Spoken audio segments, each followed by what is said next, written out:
Dobrý den, vítejte u magazínu Svět okem Raptora. Dnes vám nabídneme reportáže o stávce doktorů v Jižní Koreii.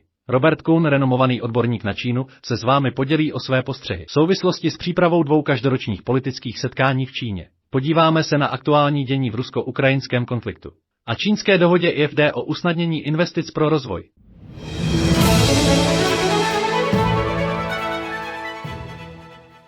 Jihokorejci jsou nejednotní ohledně probíhající stávky doktorů. Důvodem je špatná politika vlády. Za 100 až 120 hodin týdně je mzda mezi 2 a 4 miliony wonů měsíčně. Vše přibližně 1500 až 3000 amerických dolarů. 이거는 정부의 잘못된 정책 그리고 그러니까 설익은 필수의료 패키지와 근거 없고 비과학적인 2,000명 증원에 대해서 실망한 정말로 이제 절망한 의사들이 마치 누굽니까? 뒤르케미 얘기한 이제 집단 자살 사태 그런 것들처럼 집단적인 일종의 절망 상태입니다. 그래서 그만둔 거예요.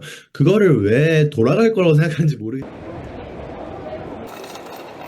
새벽 4시나 6시에 시작해서 보통 12시간부터 40시간까지 연속 근무를 합니다. 법적으로 정해진 건 36시간 연속 근무고요. 그것조차 말이 안 되죠. 그리고 주당 88시간 근무하는 게 법으로 정해져 있는데 그조차도 안 지켜진 채 보통 100시간 이상, 120시간까지도 근무를 합니다. 일주일에. 의사들만 좀 본인들 생각에만 집중돼서 너무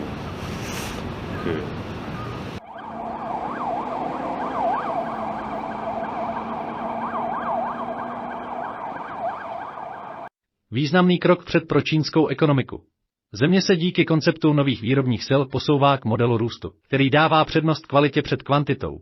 Inovace a technologie se mají stát hlavními hnacími silami udržitelnější ekonomické budoucnosti.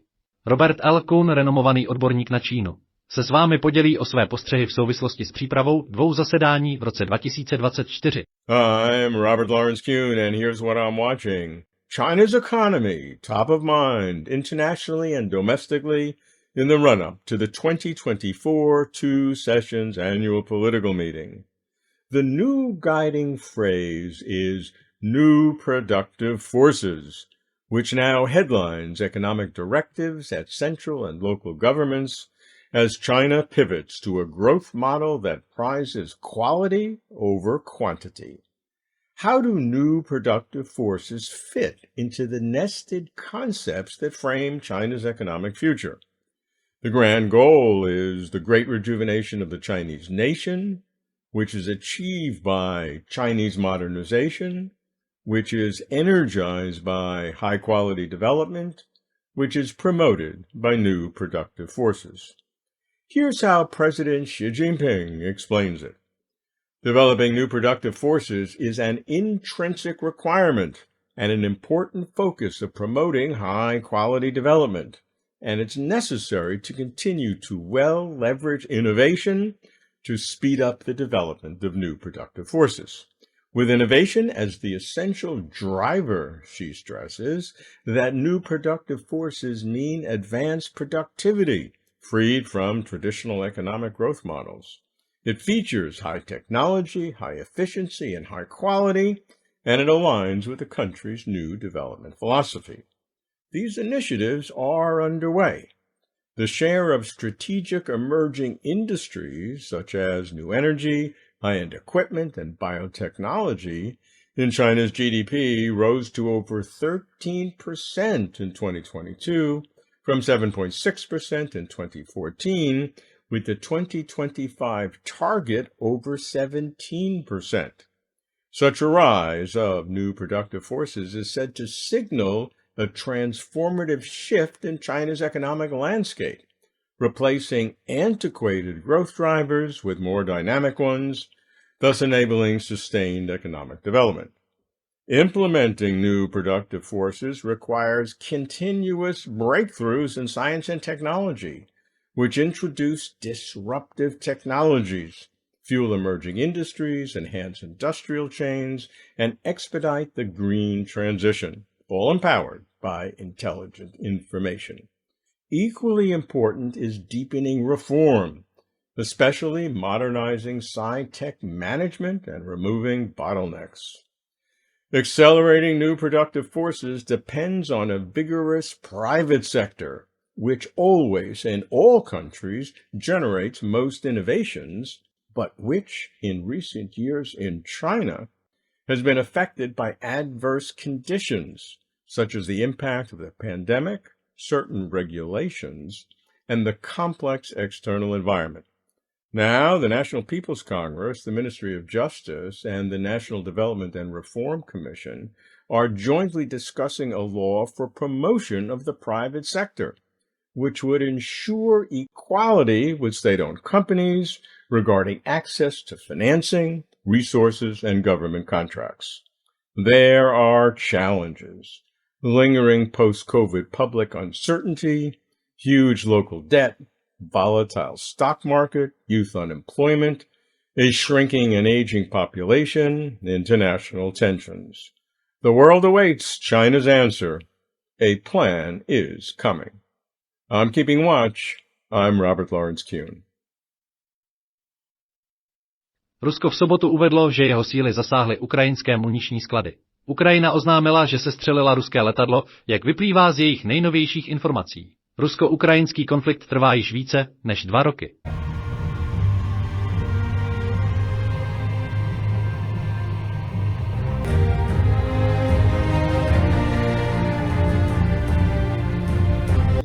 Механизированных бригад вооруженных сил Украины, 107-й и 241-й бригад теробороны в районах населенных пунктов Клещеевка, Богдан.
Víte, co je to dohoda o usnadnění investic pro rozvoj IFD? IFD je proces vytváření pobídky pro přilákání přímých zahraničních investic v zemi nebo regionu. Dohoda IFD je ve skutečnosti velmi dobrou iniciativou, která podporuje rozvoj. Během posledních 20 let se Čína stala hlavním obchodním partnerem více než 140 zemí.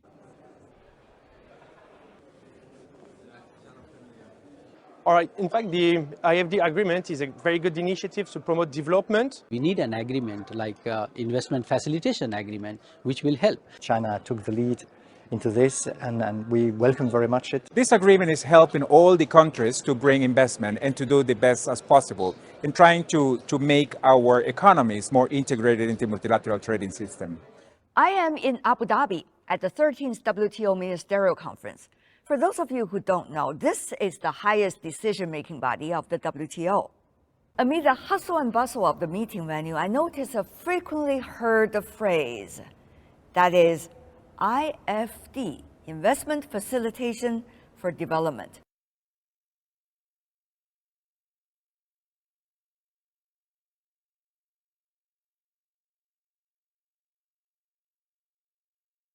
Investment facilitation can take the form of a one-stop website and a streamlined approval process. Like, if Tesla wants to invest in a factory in China, it can visit the one-stop website to apply. This makes it easier for investors to find information and to submit application requirements. The approval process is also streamlined. It may take months or years to register a company in the past, but now it could be done in a day. It greatly reduces the process time and cost for companies. Oh, so investment facilitation is a bit like a magic tool for success. I was told that all these examples are only microcosm of investments being supported around the world with investment facilitation. No wonder even the WTO Director General Ngozi Okonjo-Iweala, with huge tasks on her plate for MC13, focused some spotlights on IFD as well, the Investment Facilitation for Development.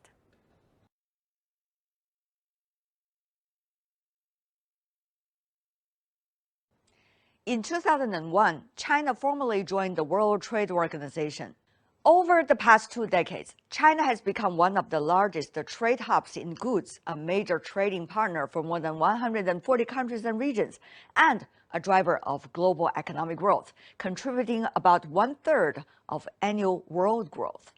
Experts and officials have given high marks for China's performance as a WTO member. We were very happy, really happy when China joined the World Trade Organization, which I think is now 23 years ago, which really opened up to a phase of unseen globalization, where basically everybody could trade with everybody else. While China has made a big progress, we also create more opportunities for the rest of the world. China now has a large volume of the imports from all over the world.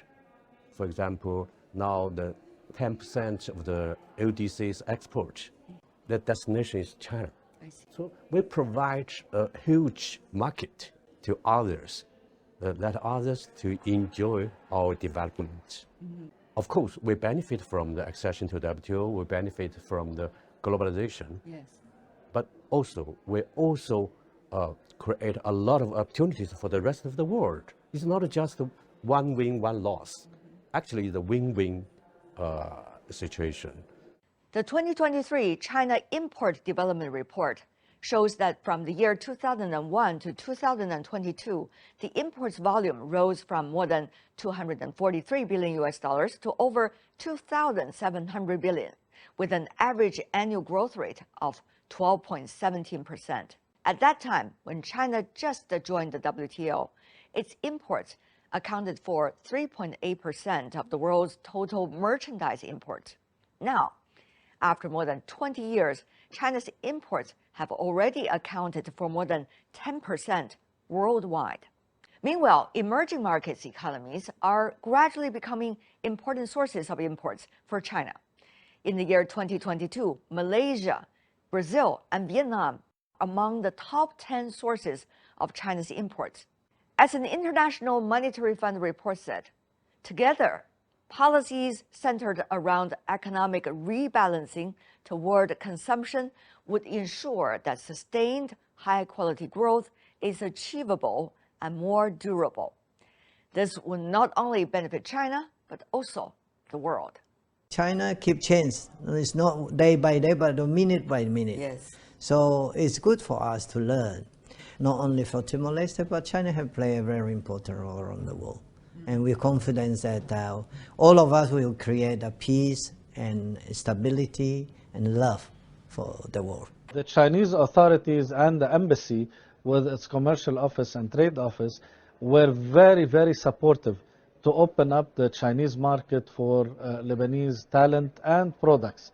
Because, I mean, you can imagine a small little country like Lebanon having a market like China open up. It's a big deal. China has a 1.4 billion people market. We are an 18 million people, countries. So what we produce, we really need to export because we produce way more than we consume ourselves. I think this is a win-win situation. China has been a WTO member for more than 20 years. From tough negotiations and integration at the beginning to now taking the lead on key global issues, China seeks development through openness and win-win results through cooperation. And China will stay the course of globalization, sharing development opportunities with the world. Děkujeme, že jste sledovali náš pořad. Nashledanou u dalšího dílu magazínu Svět okem Raptora.